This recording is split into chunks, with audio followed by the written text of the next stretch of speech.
Visit a Southeast Asian market, and it's hard to imagine that food security could be a problem. But the way the pandemic fractured supply chains and the Ukraine crisis is driving up food prices tells a different story.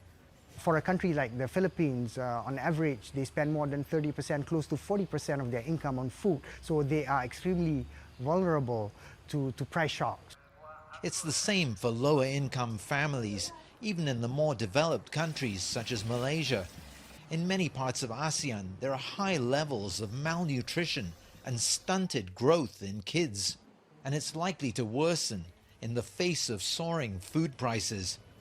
It's very prevalent in the lower income group because of the quality of food that they consume. You consume a lot of starch, which is cheap. It's also subsidized. It's available, it's cheap, it's filling, but it's not very nutritious. Smallholders produce much of Southeast Asia's agricultural output, which tends to be inefficient. There's also a lack of crop diversity. Both the impacts of the pandemic and the current rise in food prices, these are very big wake-up calls in the region.